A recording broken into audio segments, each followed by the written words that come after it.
Bonjour à tous, je suis Kylian Marlier, votre trader formateur. Bienvenue dans cette nouvelle vidéo dans laquelle je vais vous expliquer comment la crise du coronavirus, la deuxième vague, pourrait impacter l'économie dans un premier temps et puis comment elle pourrait nous impacter, nous les traders. Dans un premier temps, je ne vais pas vous faire de dessin. Si vous investissez en bourse avec une stratégie de plus-value, donc vous avez acheté des actions récemment avec un objectif de les revendre dans plusieurs jours, semaines, mois, voire années, là effectivement vous allez voir votre portefeuille diminuer grandement. Pourquoi? Eh bien, l'impact sur l'économie, eh bien, elle va être assez conséquente. On va retrouver un petit peu ce qu'on a vu sur la première vague. Si on a un confinement total, eh bien, les usines vont fermer, les magasins vont fermer, etc. Donc la production va être ralentie. Les entreprises ne pourront pas faire autant de bénéfices qu'avant, elles ne pourront plus faire de bénéfices et donc elles vont chuter assez fortement. Et étant donné que vous achetez une action, si cette action chute, eh bien votre portefeuille va chuter. Donc à ce moment-là, si vous investissez en bourse, vous allez voir votre portefeuille chuter grandement.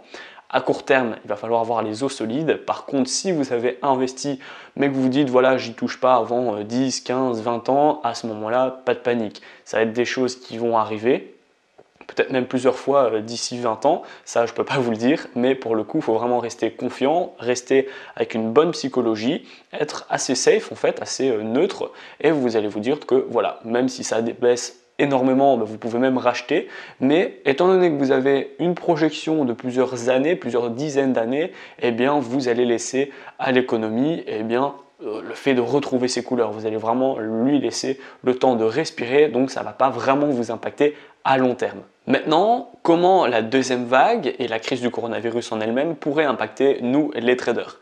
Alors, dans un premier temps, si vous faites du scalping, donc si vous êtes un scalper, pas de panique.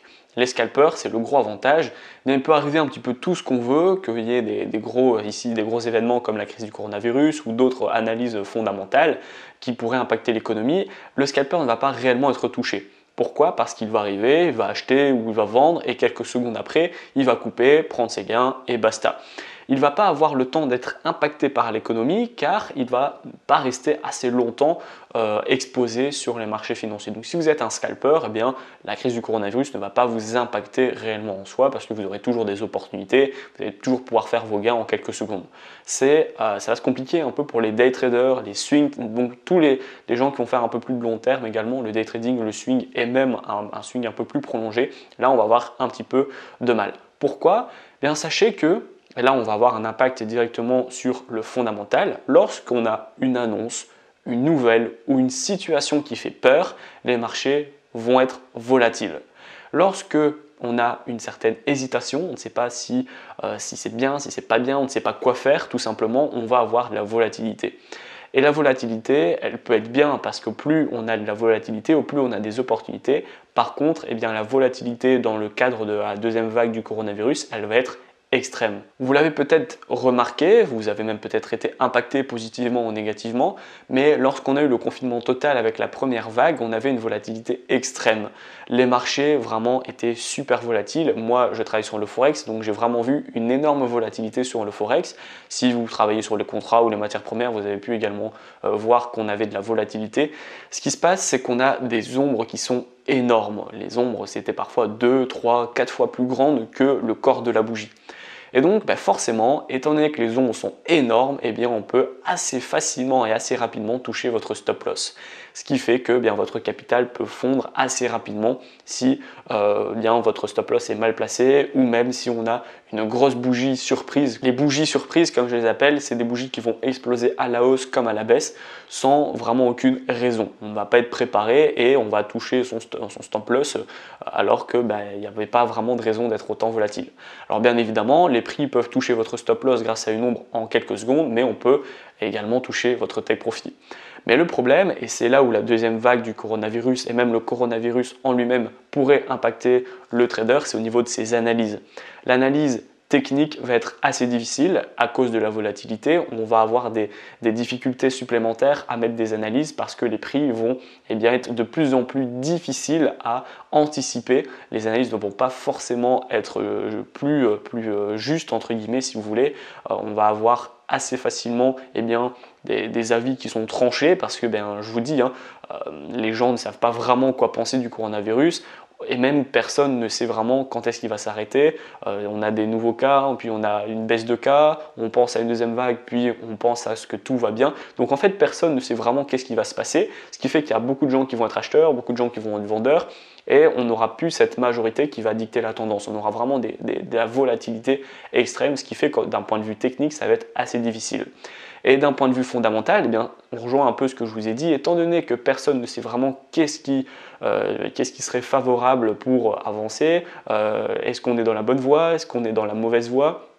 Étant donné que personne ne sait et qu'au fur et à mesure, tous les jours, on a de nouvelles indications et de nouvelles informations, eh bien, elle va être assez difficile à anticiper. D'un côté, on a l'analyse technique qui est impactée parce que les investisseurs ont des avis tranchés, et de l'autre côté, on a l'analyse fondamentale qui, elle également, est assez délicate parce que, eh bien, personne ne sait vraiment si on est sur la bonne voie ou si la deuxième vague est à craindre. Donc, c'est assez difficile de vraiment travailler correctement sur les marchés financiers d'un point de vue général et même travailler dans le monde de la bourse, dans le monde de l'investissement. Quelle serait donc la solution pour que les marchés redeviennent un peu plus calmes, un peu moins volatiles et qu'on puisse à nouveau les analyser plus simplement, je vais dire. Alors en fait, on a deux solutions. La première solution, ce serait qu'il n'y ait pas de seconde vague. Voilà, on n'a pas de seconde vague ou bien on n'a pas de confinement total. Le confinement total va vraiment impacter l'économie énormément parce que pour le coup, on repart à la case départ. Alors que le confinement partiel dans différentes régions en fonction de s'il y a plus ou moins de cas, eh bien forcément on aura un impact mais beaucoup plus doux parce que les entreprises vont pouvoir continuer à fonctionner dans certains pays, les usines vont pouvoir également continuer à produire. Donc si on a un confinement partiel, voilà, ça peut aller. Par contre, si on a une deuxième vague, eh bien là, on va vraiment avoir un gros impact directement sur l'économie et on va retrouver les mêmes façons d'analyser et les mêmes marchés qu'au tout début lors du premier confinement et lors de la première vague. La deuxième solution, ce serait de trouver un vaccin assez rapidement. Donc encore une fois, là je vous dis, on entend parler que le vaccin du coronavirus serait sorti les 6 premiers mois de 2021, donc durant le premier semestre. C'est pas pour tout de suite, maintenant voilà, il faut vraiment trouver un vaccin. Le meilleur des cas serait qu'il n'y ait pas de deuxième vague et qu'on trouve un vaccin contre le coronavirus. Ça, ce serait vraiment au meilleur des cas. Comme ça, on est certain que le rebond peut être vraiment assez faible et que l'économie puisse repartir directement. Par contre, si le vaccin tarde ou si le vaccin ne fonctionne pas et qu'on a une deuxième vague, là, ça sera vraiment la merde.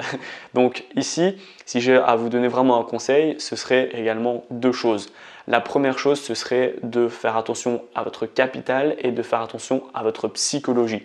Faites attention à votre capital, donc diminuez, divisez par deux vos lots. N'ayez vraiment pas peur d'y aller mollo. Les marchés sont super volatiles, ils sont assez difficiles à anticiper. Donc, il faut que vous réagissez en conséquence. Vous divisez vos lots par deux, vous mettez vos stop loss pas à 2 km de votre point d'entrée et surtout ne modifiez pas votre stop loss pour vous mettre de plus en plus dans les ennuis, si je peux dire ça comme ça. Si vous avez un stop loss à moins 1%, ne le descendez pas à moins 2%. Laissez-le à moins 1%, c'est pas grave, c'est parce que votre analyse ne sera pas bonne ou que vous êtes placé trop tard ou alors vous êtes placé trop tôt, mais ne modifiez pas votre stop loss, divisez par deux vos lots et faites attention vraiment aux opportunités que vous voyez. Ça, c'est ma première astuce, mon premier conseil.